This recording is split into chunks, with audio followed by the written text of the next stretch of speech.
عامر خان سے میری ملاقات ہوئی، میں نے اس کو کوئی دین کی بات نہیں کی، صرف محبت تھی. اب تک اس کے میسج آتے کہ میں زندگی میں کسی سے متاثر نہیں ہوا، تم پہلے آدمی ہو جس سے میں متاثر ہوں. میں نے کوئی جادو کیا، صرف محبت. لوگوں کو محبت دو، قریب ہوں گے. میں جب گیا بڑی مشکل سے اللہ نے، ملاقات کا کوئی راستہ ہی نہیں تھا، وہ مجھے نہیں جانتا تھا، میں اسے نہیں جانتا تھا، تو کوئی موقع نہیں مل رہا تھا ملاقات کا. تو اللہ نے شاہد آفریدی کو بھیج دیا. شاہد آفریدی اس کی دوستی تھی، ہمارا جو کرکٹر ہے. میں نے اس سے فون پر کہا یار میری ملاقات تو کرا. اس نے ملاقات کروائی. تو اس نے مجھے کہا آدھا گھنٹہ ہے، آدھا گھنٹہ. جب میں پہنچا میکسیمم پونا گھنٹہ. میں کہا ٹھیک. میں گیا تو وہ سہما ہوا چہرہ کہ بھئی مولانا آ گیا، پتہ نہیں کیا کہیں گے، بھئی یہ تو کیا کر رہا ہے، تو حرام کر رہا ہے، ناچ رہا ہے، گا رہا ہے، توبہ کر، ابھی تیرے لیے دوزخ کا فیصلہ ہو جائے. پتہ نہیں کیا ہو، وہ ڈرا ہوا سہما ہوا تھا. تو میرا ایک دور کالج لائف تھا. میرے اللہ نے مجھے ہدایت دی اور میں 3 دن کے لیے میں اس دوست کو، اس کی نسلوں کو دعائیں دیتا ہوں جو مجھے زبردستی پکڑ کے لے گیا. نہ میرا تبلیغ سے کوئی تعلق، نہ واسطہ، نہ میں کوئی ان سے متاثر. ایک لڑکا تھا، بنگالی تھا، گشت کرتا تھا، لیکن میں اس سے ذرا متاثر نہیں ہوا. میرا دوست متاثر ہو گیا تھا، تو میں تو ان کے قریب سے نہیں گزرتا تھا. تو وہ اور میں اسکول میں اکٹھے آ رہے تھے، کالج میں اکٹھے آ رہے تھے. تو وہ متاثر ہوا، وہ 3 دن کے لیے جا رہا تھا، تو مجھے بتائے بغیر میرا ہاتھ پکڑ کے لے گیا. مجھے کام ہے، چلو میرے ساتھ. اور میں اس کو انکار نہیں کر سکتا تھا، یہ میرا اس کا تعلق تھا. اب بھی اسی طرح بھائیوں جیسا تعلق. میں اس کا احسان ماں، مجھے زبردستی لے گیا. ہمارے پنجابی کی مثال ہے، کبے نو لت لگی وہ سیدھا ہو گیا. وہ جو ہوتا ہے ہنچ بیک ہوتا ہے نا، اس کو کسی نے لات ماری تو وہ سیدھا ہو گیا. مہربانی بھائی تیری لات سے میں سیدھا ہو گیا. تو مجھے تو وہ کبے والی لت پہ گئی. تو اللہ نے مجھے اس طرف لگا دیا. اور جب میری کالج لائف، میں نے کالج کا بہترین سنگر تھا، اسکول کا بہترین، یہ جنید جمشید کیا ہے جو اس زمانے میں یہ سارا کو اٹھایا میں نے سارا کیا ہے. تو اب وہ بیچارہ ایسے بیٹھا ہوا. تو میں نے اس سے بیٹھتے ہی فلموں کی باتیں شروع کر دی. اور تھوڑی دیر بعد کہ میں نے محسوس کیا کہ فرام 60 to 72 جو فلم انڈسٹری کو جتنا میں جانتا تھا اتنا وہ نہیں جانتا تھا. تو اس کے اوپر میرے علم کا روپ پڑ گیا. اس کی لائن کا علم تھا نا. تو حیران پریشان، یہ واز تو ہو نہیں رہا. تو کبھی دلیپ کمار کی باتیں شروع ہو گئیں، کبھی راج کپور کی شروع ہو گئیں، اور کبھی محبوب صاحب شروع ہو گئے، کبھی مدن موہن شروع ہو گئے. وہ آدھا گھنٹہ تو یوں ہی گزر گیا.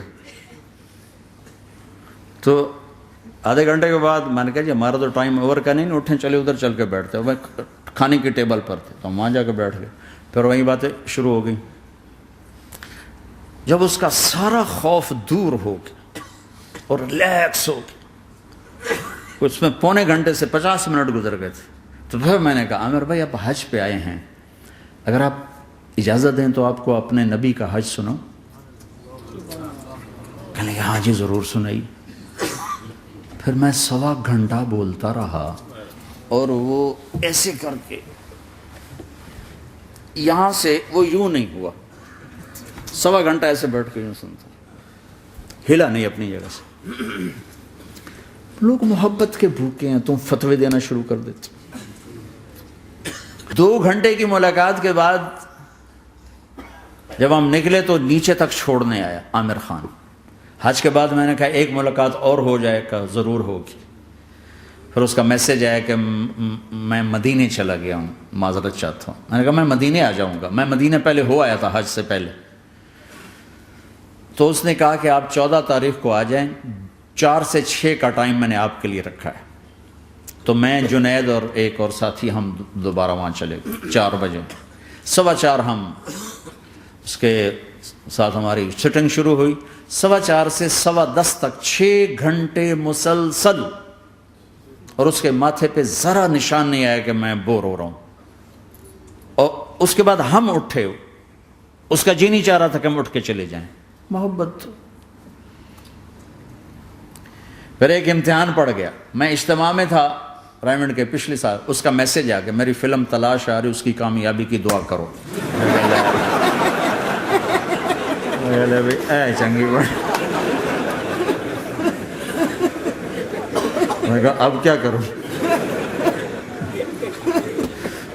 جواب دینا بھی ضروری، دعا بھی نہیں ہو سکتی، کیا کروں؟ تو جب وہ میسج آیا تو میرے سامنے کوئی 10-12 علماء بیٹھے تھے. میں نے کہا بھائی یہ میسج ہے، اس کا جواب کہا جی یہ ہمارا فیلڈ نہیں تمہارا ہے، تو ہی جواب دے. میں سارا دن سوچتا رہا، مجھے کوئی جواب سمجھ میں نہیں آیا کہ جان بھی بچ جائے، جواب بھی چلا جائے. پھر اگلا دن بھی گزر گیا، مجھے کچھ سمجھ میں نہیں آیا. میں عصر کا وضو کر رہا تھا، ایک دم اللہ نے ایک مضمون دل میں ڈالا. تو میں نے فوراً بیٹھ کے اس کو میسج کیا کہ عامر بھائی جو کریٹیو ہوتا ہے نا ذہن، یہ اللہ کسی کسی کو دیتا ہے. تخلیقی ذہن یہ اللہ تعالیٰ کسی کسی کو دیتا ہے، ہر ایک کو نہیں دیتا. اور یہ اللہ کی بہت بڑی عطا ہوتی ہے. اور میں نے تمہارے ساتھ جو وقت گزارا اس میں نے دیکھا کہ اللہ نے تمہیں تخلیقی ذہن دیا ہے، تم کریٹر ہو. اور جو لوگ اس ٹائپ کے ہوتے ہیں وہ کامیابی ناکامی کی پرواہ نہیں کرتے، وہ اپنے کام سے کام رکھتے ہیں.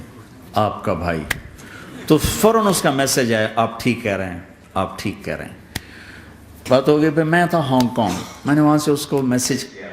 دیکھو کسی مصروف آدمی کو براہ راست فون نہ کیا کرو، میسج کیا کرو کہ میں آپ کو فون کر سکتا ہوں، چونکہ میں اس کا بہت ستایا ہوا، بہت ستایا.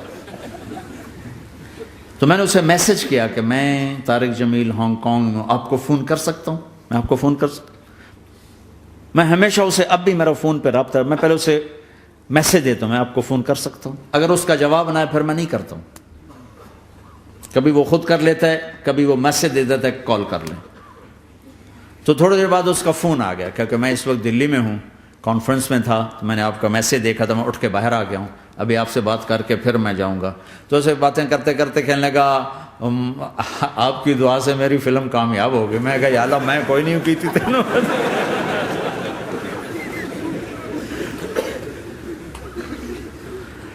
بھائیو محبتیں بانٹو، نفرتیں تو پہلے ہی بہت پھیل چکی. نشہ پلا کے گرانا تو سب کو آتا ہے، مزہ تو تب ہے کہ گرتے کو تھام لے ساتھ.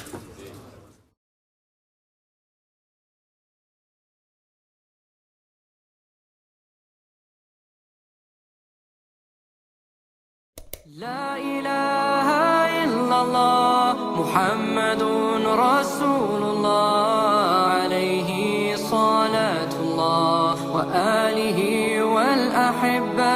لا إله إلا الله محمد رسول الله عليه صلاة الله وآله